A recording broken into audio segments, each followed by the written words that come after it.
My name is Nick Gold, Managing Director of Speakers Corner and the current President of the International Association of Speakers Bureaus. Delighted to introduce you to our host for this afternoon virtual event. Delighted to introduce Juliette Foster.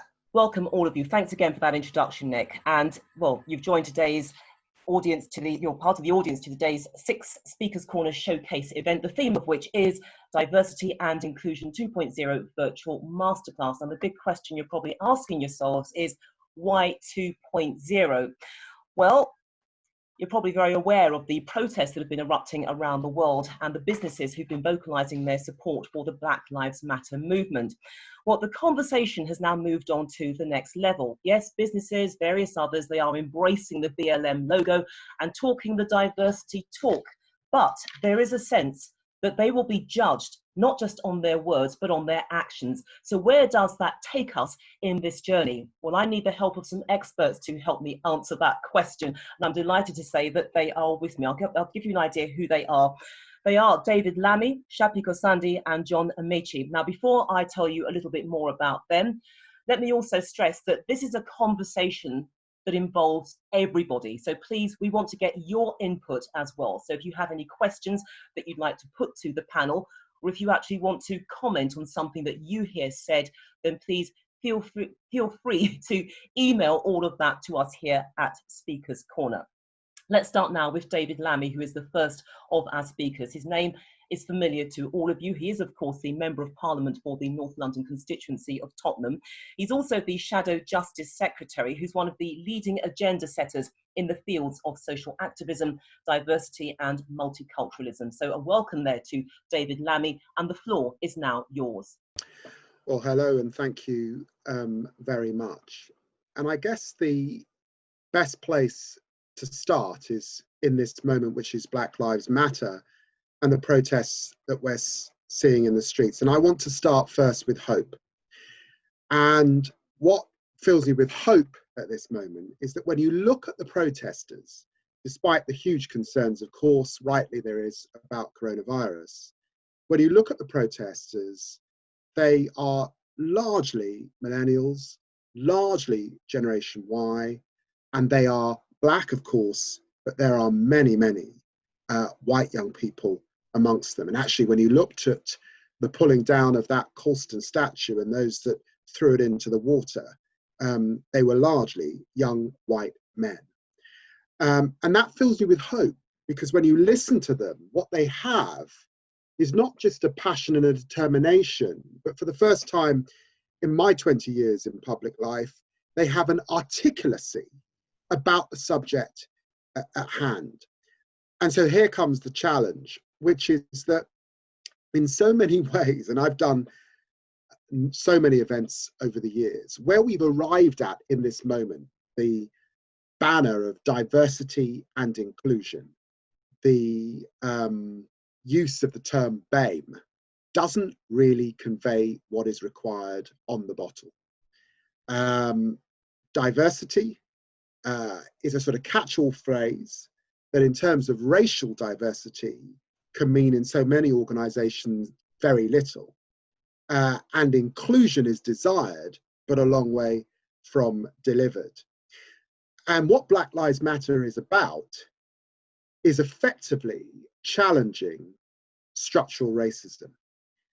Now, in my experience here in the UK, it of course has been the case for most of my life that people understand what racism is in its most simple and overt terms. They understand that if you use a racial slur like the N-word or the P-word if you're Asian, that is racist. They understand that if you're renting a house and a Black family turn up at the door to rent that house and you exclude them, that is racist.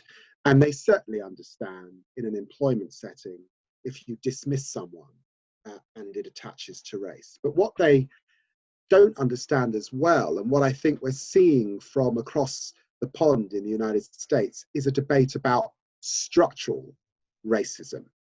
And structural racism is, of course, more than just the overt act. It is about saying that racism is something that began hundreds of years ago. It began here in Europe, not in the United States. It started first and foremost with a scientific racism, great names like Darwin, Dalton, and others, who came up with a pecking order. And it was a pecking order that allowed Britain and other countries in Europe to colonize much of the world. And frankly, as they came across black and brown people, to put them in a box that was less than, such that you could have enslaved my ancestors. And it's, you know, as this is being talked about, I'm getting lots of messages. My wife is white, my children are mixed race, half my family is white, from folk who are not, I wouldn't describe them as progressive or liberal. For the first time hearing and listening, and perhaps because of coronavirus, people are at home, they're watching the news, they're on social media in a way that they haven't been before. And they're wanting to engage in what is structural racism? Why does this pernicious thing keep reinventing itself over and over again? And what is white privilege? Challenging before, I mean, just a few months ago, it was very hard to talk in any purposeful way about white privilege. But what does it really mean? Well, the two things I think it's important to understand is that for most white people in a country like the UK, given that, remember, the black population here in the UK is just 3%, for most white people, you don't think about being white as a descriptor on a day-to-day basis. You're Jack or Fred or Sarah or Jill. But for most black and brown people, the reality of race is daily. The microaggressions, assumptions about your background, your intelligence, your point of view, the awkwardness you can feel if you walk into a shop and the security guards are looking at you. The moment when someone, usually a woman, crosses the road, when someone like me walks down on one side wearing my jogging suit, the moment when you're stopped and searched. And yes, even I have been stopped and searched. I was stopped and searched whilst being an MP. I was with my brother in a car. He's a magistrate. And we were both stopped by the police, surrounded with guns, told we met a description, and we were terrified in that moment. And that wasn't the first time. The first time for me was when I was 12, and I was patted down in a street by police officers on my own. I was told I met the description of a mugger, and I was so scared that I wet myself. Those stories are real, and people are beginning to say, we're hearing colleagues, we didn't understand that that was your daily experience. And there's a sort of revelation about that. And clearly, white privilege is the understanding that it's a privilege not to have to think about your race. Let me just say also, obviously as a Labour politician, that class is very real in this country. Deprivation is very real in this country, whatever the colour of your skin. And it is not to suggest that there are not many people in the country who are poor, who are white working class, who are struggling. It's simply to suggest that race is not one of the things that makes their life harder. And then we've got that Bahm box. And this moment challenges that slightly because it's about the black of Bahm. And it's about saying, I don't want to be an adjective anymore. I'm real, I'm a person, I want you to understand my story. And I want this country to recognize its history and this historic moment. And that's a huge challenge. What does it really mean in practice? Well, it means these uncomfortable conversations. It means recognizing that, like everything in public and political life, this moment too will pass and the news cycle will move on. And the question, I think, for your organization or corporation is, are you still in the business of race and Black Lives Matter? Or was this a momentary fad that passed? It needs sustained leadership.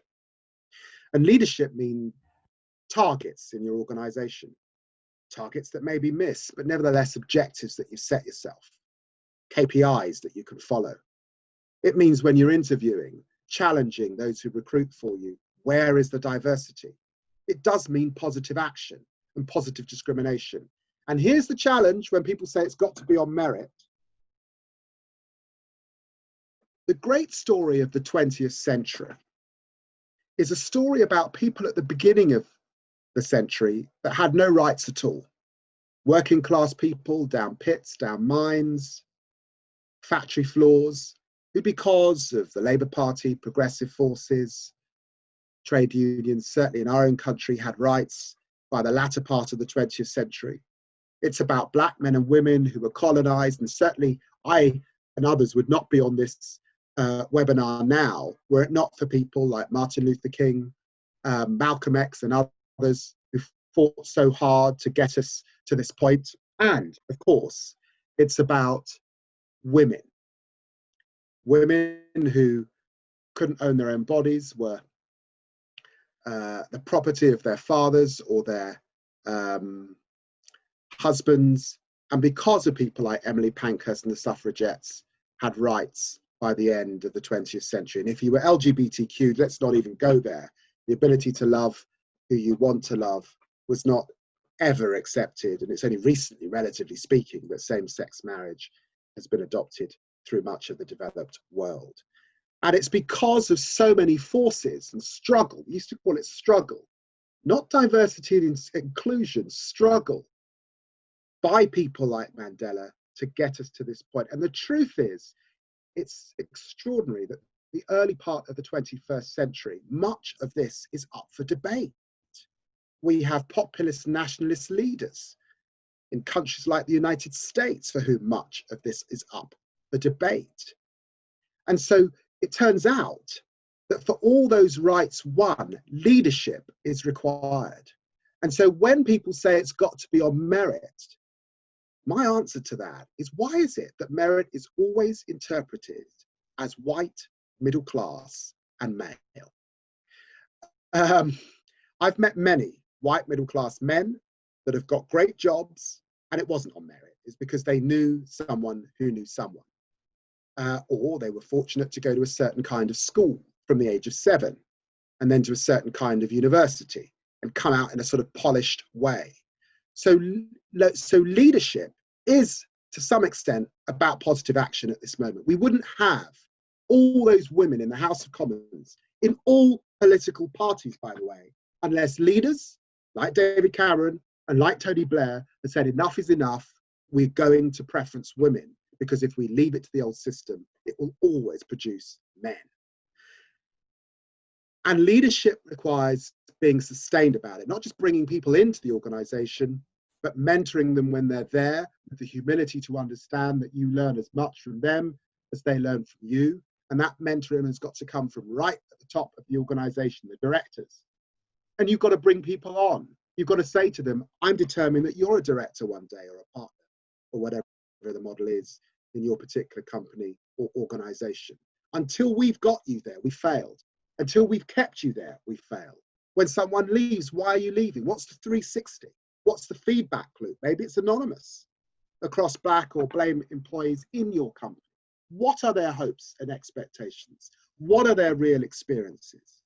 That's what this moment calls for. And anyone on this call has power. And if you're an ally in this fight, if you agree with me on those progressive forces, then remember that the word ally is a verb. It's active. It means doing, not just talking. It means using that power to affect change. So I think that's the challenge of this moment. We can rise to it. The millennials and Generation Y are requiring it of us. So if you want to sit back, you can sit back for a little period, but I don't think it's going to be for very long. And I think there's a moment that's happening right across Europe particularly, where we're not getting to look across the pond at the United States, and because they've got guns, because they've got Donald Trump and all the rest of it, say, oh my God, their version of racism is worse than ours. A lot of this stuff started here.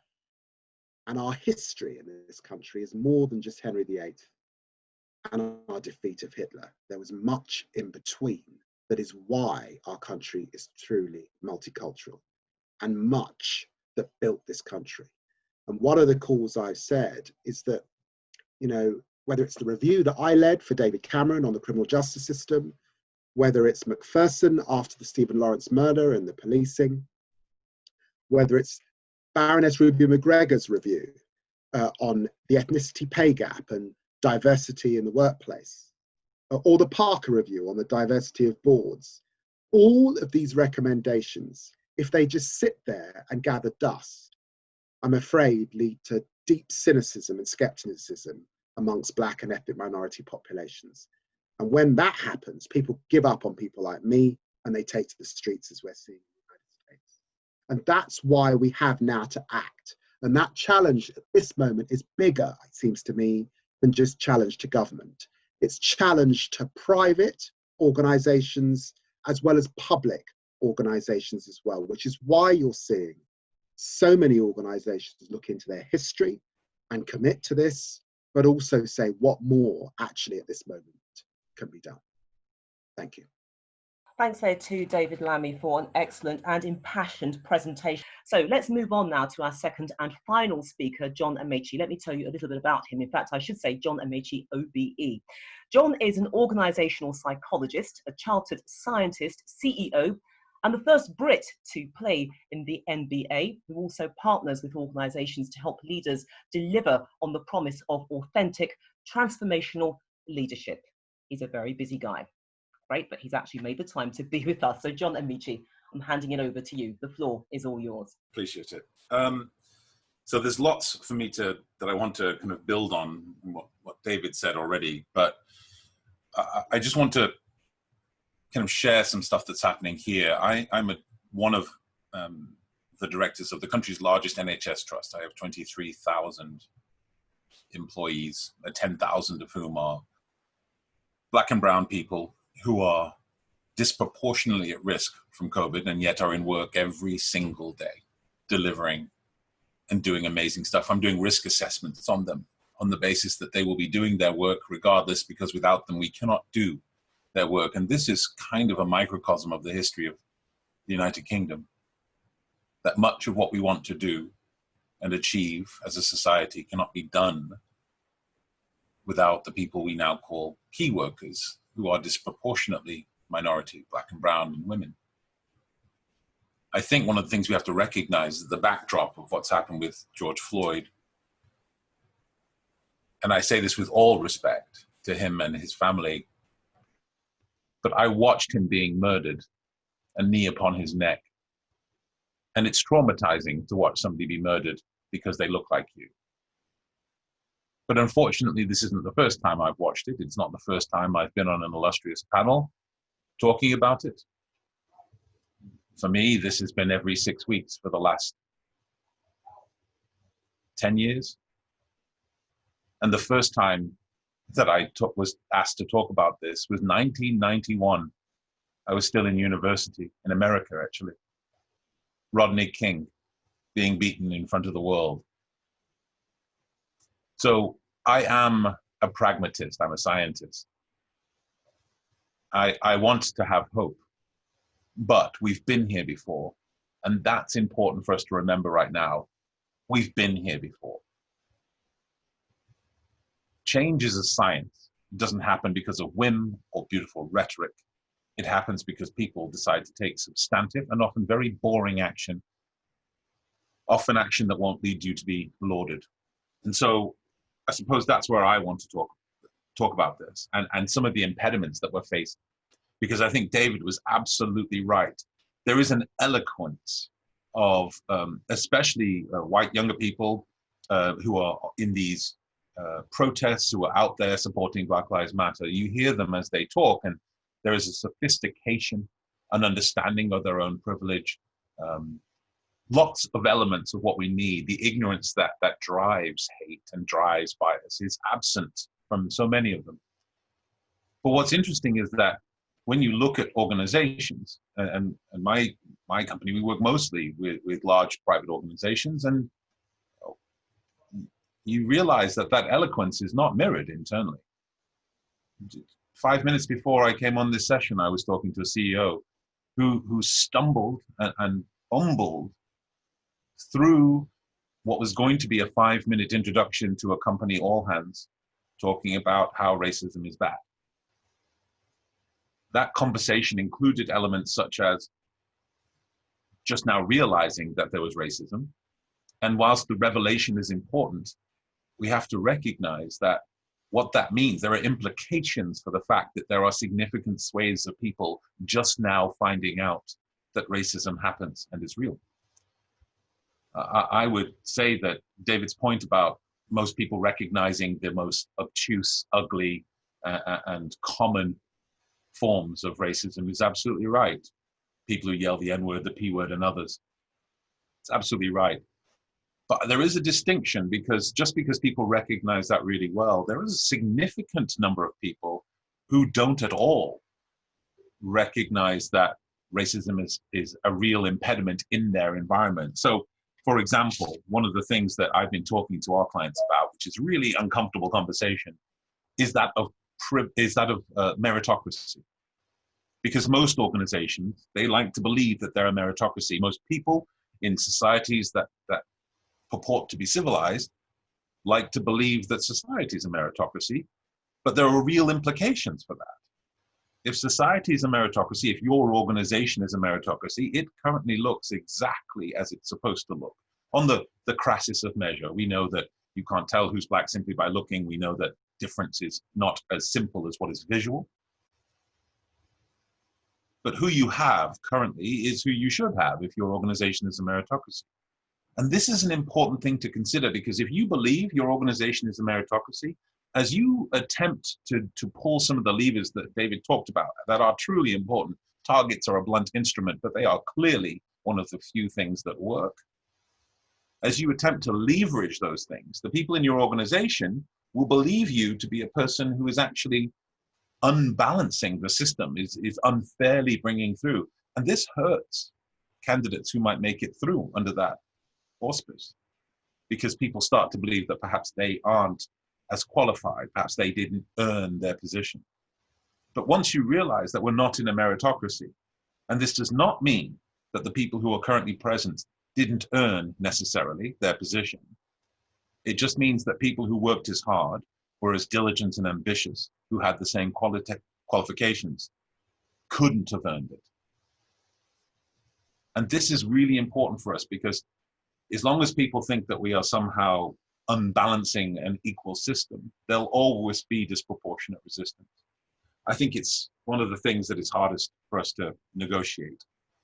The thing I think that's hardest for me to hear right now is outside of people just realizing there's racism, which I appreciate because I'm glad that they've had a revelation, but I'm also sad that they haven't been able to help me for the last 50 years. But the other part I think is difficult is hearing every day in workplaces, senior people in HR, senior people in C-suites and boards talk about how difficult it is to talk about race. And David alluded to it already. It is absolutely because most white people have never considered themselves as a racial being, because you only have to consider your race if you aren't white. But at the same time, when people say it's difficult to talk about race, think about the implications of that in your workplace. It means that in your life, in your workplace, you have never once created an authentic enough relationship with a single black person that they gave you any access to their experience in life. That is the implication of not knowing about the experience of black people. And one of the dangers that workplaces need to face right now is that a lot of black people are the emotional labor is being asked of them to provide solutions, as if being black automatically makes you an expert in organizational change. I am, but that's because I studied it. I'm not an expert in organizational change because I'm black. I'm an expert in my own experience. And I think that workplaces have to be careful that we aren't making demands, further demands on black colleagues to try and be the solution when the problem doesn't lie with them. One of the other things that I think we need to rectify in workplaces is the approach we take to equity. So many times with different minorities, we see that the approach is that of the deficit model, right? You've seen this really clearly, probably, and I hope this is none of you, of course, but when we started to look at targets for women and starting to reduce some of the differential attrition and other things for women in organizations, suddenly we started to see these programs develop for women. And these programs would help junior women to be more assertive. They would help them to speak up in meetings. And then these women who endured this and went through processes and worked their way through an organization would get to a very, or at least a more senior level. And suddenly they were going through a new program. And this program was to make them less assertive because their colleagues and direct reports found it difficult coming from a woman. In other words, we spend a lot of time, and I'm seeing this around the solutions that many companies are coming up with for inequity when it comes to Black and brown people. Many of the solutions appear to be a solution to armor a minority rather than de-weaponize an environment. They seem to be solutions that are based on the fact that women and Black people and Asians and people with disabilities or LGBT are somehow broken and therefore need to be fixed in order to progress, rather than the idea that the environment is differentially toxic to people who are not seen to fit. There's a big job of work here to do. And even when you're well-meaning, and I do believe that most people are well-meaning when it comes to these issues, we need to face up to the fact that the way we approach this is often from a very white-centric perspective. The idea that what women should aspire to is maleness and what Black people should aspire to is whiteness. I know the reason that I have appeared, and many of you, I'm sorry, you would have been subjected to me over the last 2 weeks on every daytime television program out there. But I'm aware that the reason for that is because I am a couple of shades lighter than David. I'm aware that the reason for that is because I have a voice and I use words with 3 or 4 syllables occasionally, and that makes me absolutely the appropriate face to have a conversation with Phil and Holly.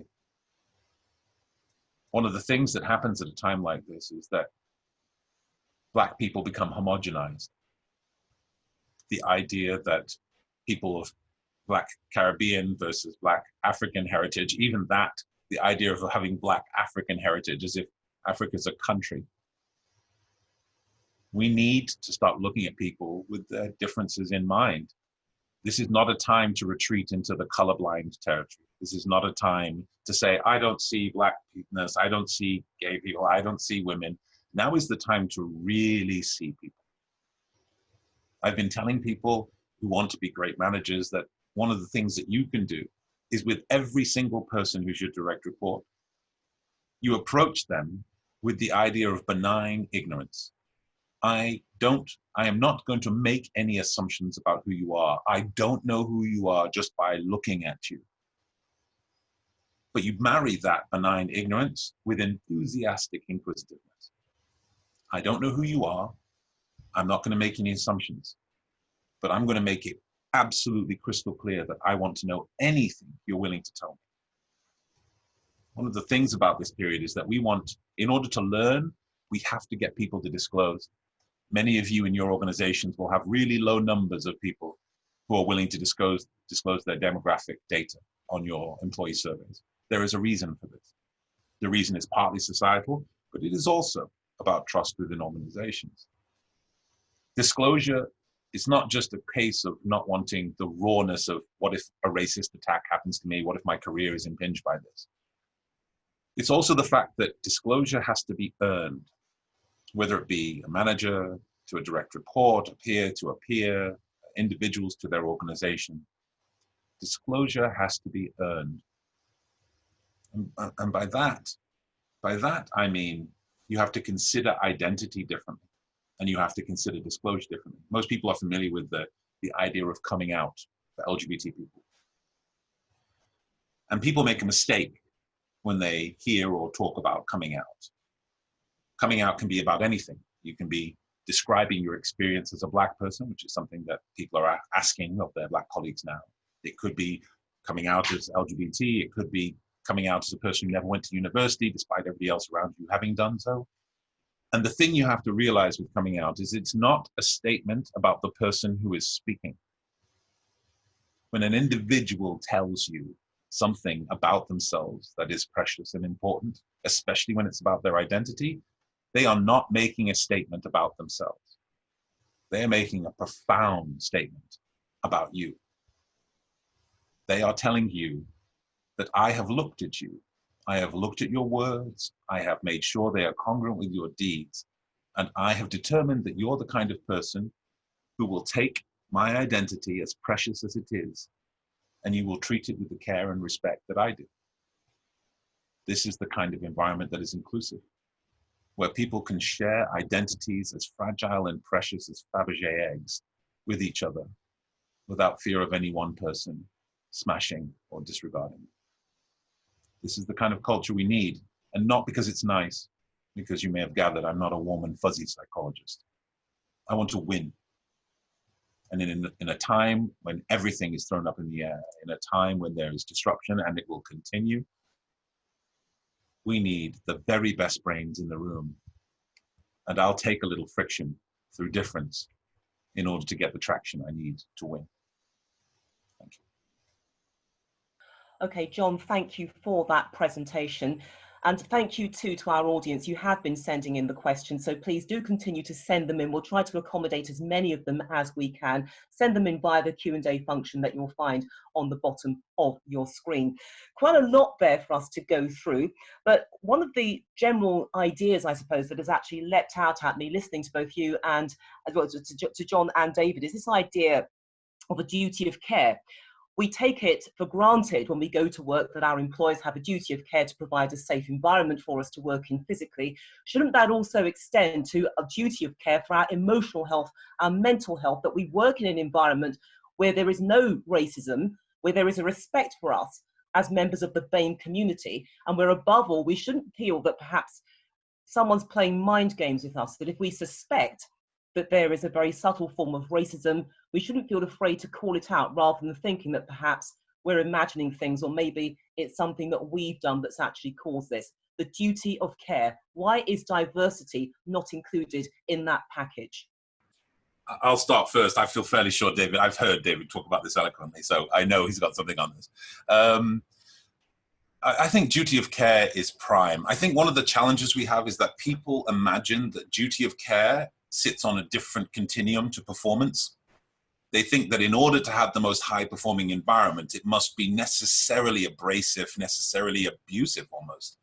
But duty of care is married with that performance, because we know we need sustained, long-term performance. And now we need people who can develop and change and grow and evolve in order to meet the new requirements that seem to be around every corner. Part of the reason why this is not part of the duty of care is because no one is equipping their leaders to deliver on this.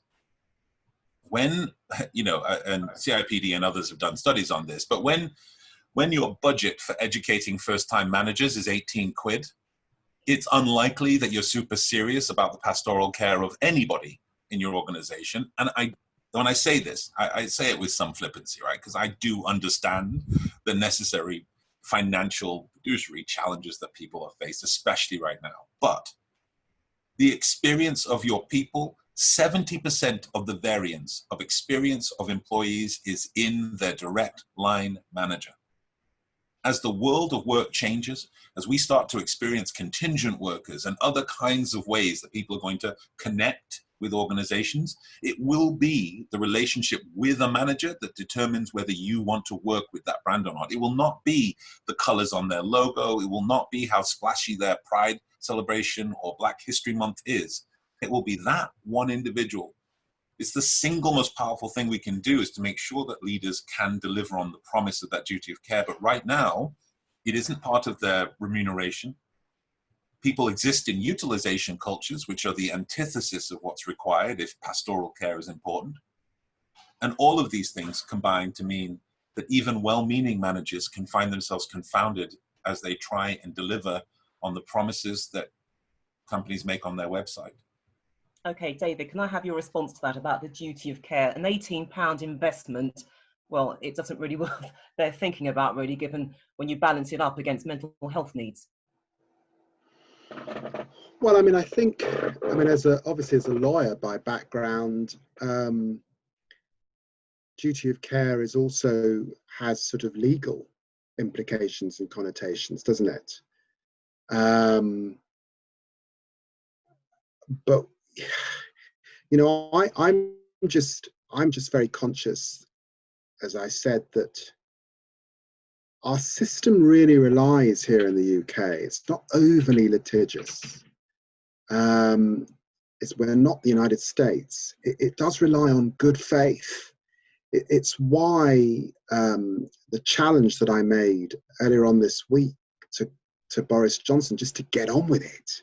You know, all these reviews, all these recommendations. I mean, our system relies on the good faith to put those recommendations into action, or it breaks down. So similarly, any organization wants to be in the business of empowering its workforce to do the best that they can. And an anxious workforce is probably in the end going to seriously affect the bottom line. And the few, because often it is few, minority employees, particularly as they're going up, not feeling that the organization genuinely has their well-being at heart, I would hope we can see is more than just a legal obligation. It really ought to be, particularly over this next period where I think the recession, depression means real stresses in the workplace. Something where there's a win-win for everybody, I would hope. Okay, let's bring in some questions now from the audience. This question comes through from Vanessa. What she says here is, well, there are many layers to this question. We'll break it down though. How can organisations implement recommendations from the bottom up to enable a real difference for the BAME workforce? The point that she's making is that policies are written and signed off at the top of organisations. So that question, how can organisations implement recommendations from the bottom up to enable a real difference for the BAME workforce? I mean, David, look, from your perspective, what's your answer to that? And then I can bring in John's, because obviously that's his area as well, where he works with developing leaders. But David. Well, look, the first thing is you've got to be prepared to hear uncomfortable truths. You've got to understand the gap between what your Black and minority ethnic employees might say in anonymized surveys, and I find very few organizations do that or prepared to do that. That certainly tells you what they're feeling on the ground. And then what they might say in not anonymized settings. And that gap tells you a lot about where you're at, is in the truth. Now, unfortunately, in some organizations, the minority numbers are so small that you can never anonymize. So there you're talking about, what does a safe place look like? What really is a safe environment in which to speak frankly? And just to illustrate how this has gone wrong, one of the things that we're understanding around Black and minority ethnic populations that have overwhelmingly died from COVID-19 at such larger rates than white populations, is that those populations, often working on the front line, often working in social care, often working in the NHS, have felt way too vulnerable to not go to work, to say I haven't got the right PPE, to make any complaints, to have any agency to speak for themselves. So what's happened? Well, they've died in huge numbers because they've been on the front line, vulnerable.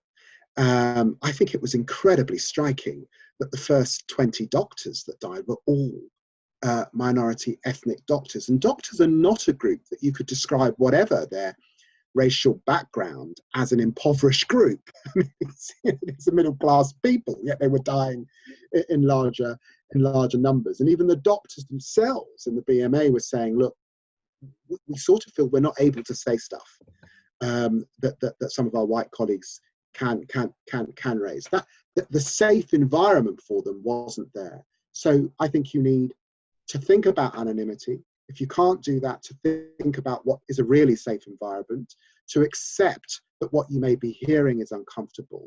And it comes back to leadership and to acting. And again, moving away from just, I mean, we've had obviously equality duties in, particularly in the public sector, that John will be very familiar with. But again, that can feel very tick box, very legal, and not frankly genuinely about culture. And this requires a cultural commitment that has to come from the top. Let me just give you one example of this. John Bercow, as leader of the Speaker of the House of Commons, controversial figure for some, but someone I hugely respected. One of the last things he did as Speaker was he asked me to be on the interview panel for the new Sergeant at Arms in the House of Commons. Sergeant at Arms is the guy that wears the bow tie and the black suit and is in charge of security and keeping the chamber safe. It's an important job in the Palace of Westminster. I said, sure, I'm happy to do it. Didn't really think much about it. Looked at the papers that morning, then went into the interview panel with John. I hadn't realised that John had also asked a Conservative colleague who was a minority ethnic woman. He had a head of HR, and he had another woman who was clearly or identified as LGBTQ. He created a diverse panel, and then we had the 6 candidates come forward. I'd looked at the names, read through their things, but I hadn't really focused sufficiently on them, and I suddenly realised that all 6 of the people that he brought forward were ethnic minorities. That was leadership from John Bercow. And of course, our Sergeant at Arms is a Nigerian man, and the one before that was a Muslim man. Okay. David, thanks for that. I mean, John, I was going to get your response to Vanessa's question about organisations implementing recommendations. I'm conscious that time is running very, very tight here, but let me throw this question to you, John. This is a question which has actually come from a lady called Cherry. Now, she says here, how do I, as a Black Nigerian woman with years of experience, broach the subject of being passed over for promotion? If I suspect unconscious bias, how do I challenge decisions or feedback without coming across as the Black woman who blames racism for her lack of progression? And this is something which a number of minority people have actually experienced. And when we've questioned this, we're told, well, actually, you've got a chip on your shoulder, or as I was told once, well, you're just an angry Black woman. But let's move on from that. But here's the question, John.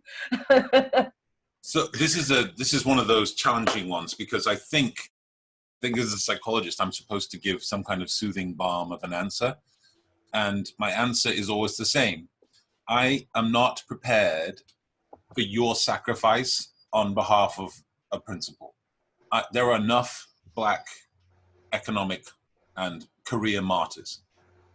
The real answer is there is no way for you to, unless you know all the people who are involved here, there is no way for you to raise a reasonable complaint about this that isn't going to necessarily have consequences. We all know that whistleblowing, however it's done, whether through official channels or just an individual complaint, tends to lead to disproportionate impacts on minorities who do it. This is why allies are essential. This is why we have to have them in workplaces. This is why every single person who is at this stage, oh, I'm tired of talking about race. This is why every single person needs to be an ally, and not an optical ally, not a hashtag keyboard warrior, not somebody who puts a black square in your Instagram. That's not relevant. What's relevant is when you see stuff in your workplace, you say something. You use your privilege as a heat shield. When you notice in the room that a woman has just said something and then some bloke said it and now it's a genius idea, the person who has privilege in the room should say, you know what, that's interesting. Marjorie, weren't you saying something about that earlier? No idea why Marjorie came. It makes me sound like I'm 90 years old. Anyway, but that's what you do. You use your power on behalf of other people. I think it's important that I'm not telling, what is it, Poppy, I think? I'm not telling... Cherry's her name. Cherry, sorry. I was in the right family, I suppose. I'm not telling Cherry that this is all, that just to kind of lie back and take it. But at the same time, from my comfortable seat, I can't be telling you to do something that I think could cause you career damage. Can you identify any allies who have power and are willing to speak on your behalf?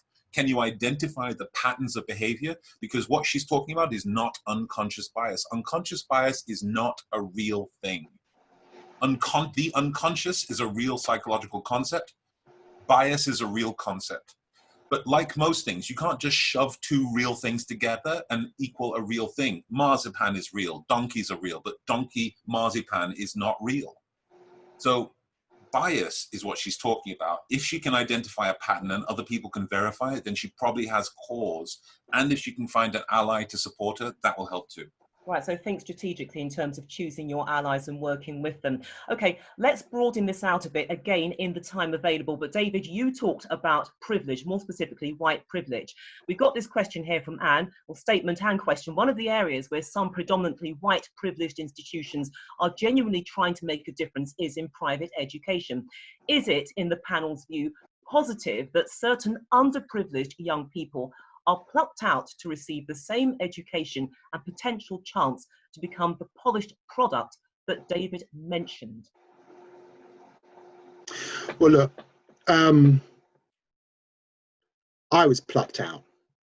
I wouldn't be here were I not plucked out. I got a scholarship at the age of 11 to become a cathedral chorister in Peterborough. It wasn't a private school, but it was really like a grammar school, and it was a state boarding school.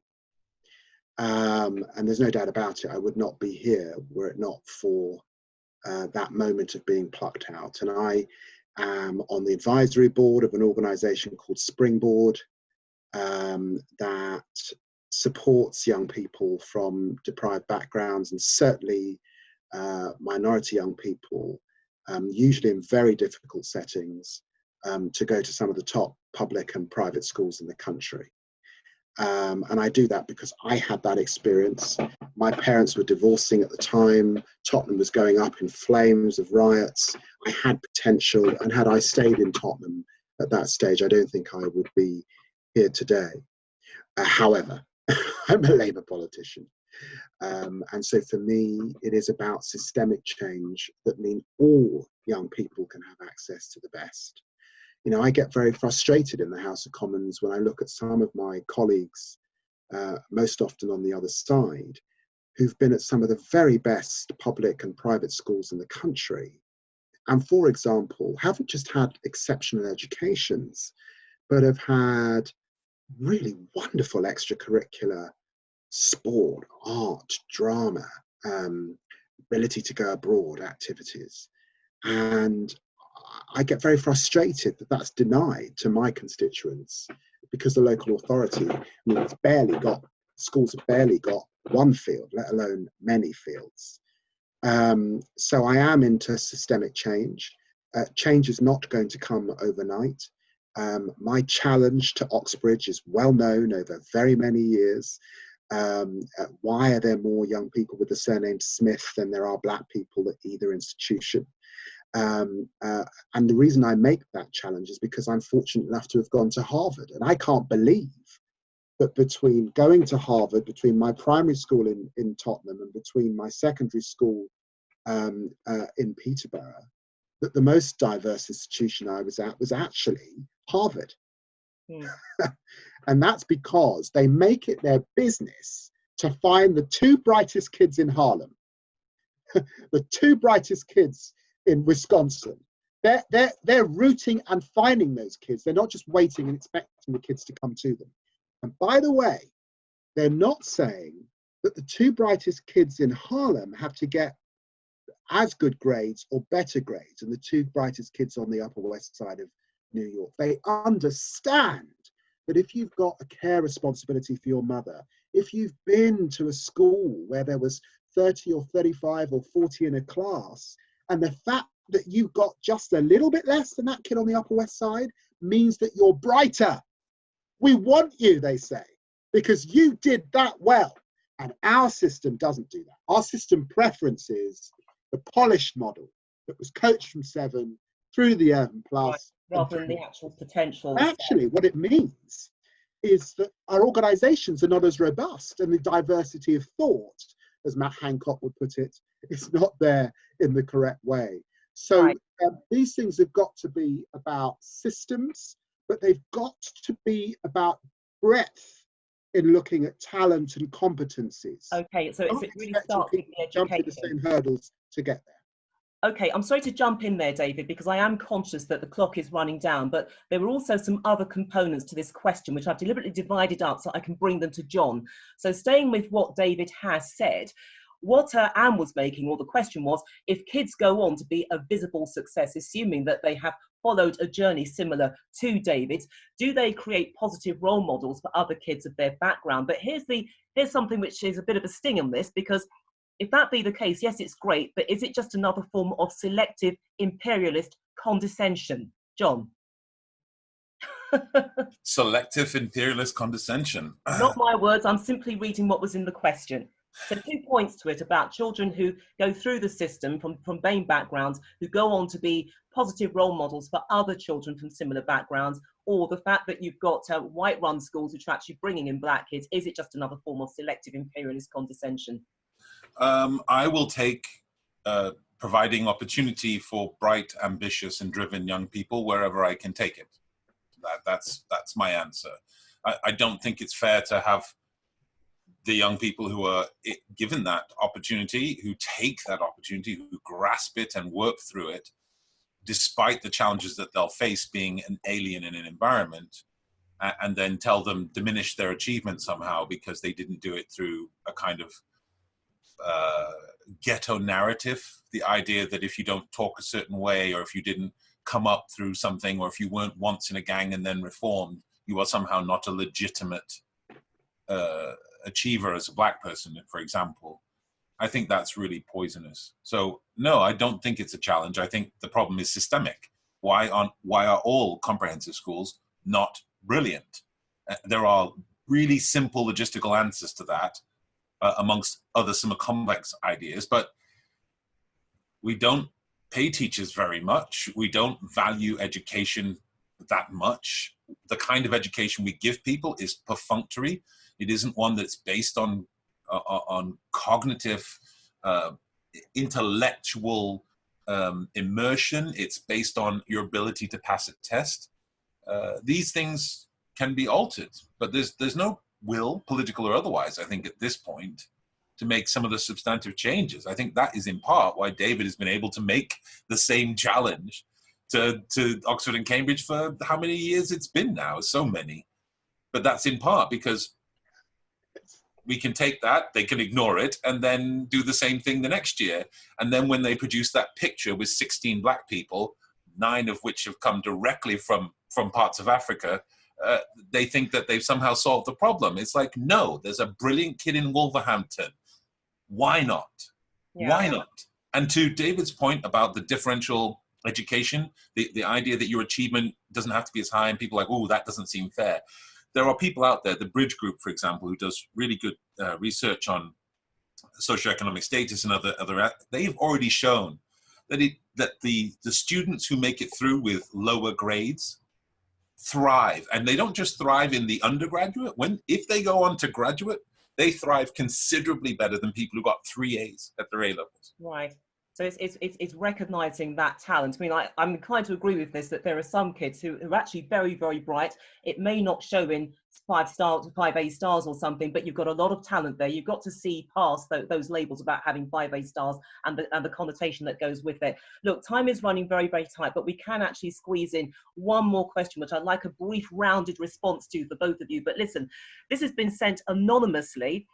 And they've said here, I run a London-based SME, small, medium-sized enterprise, and I'm genuinely feeling frustrated by this ongoing issue.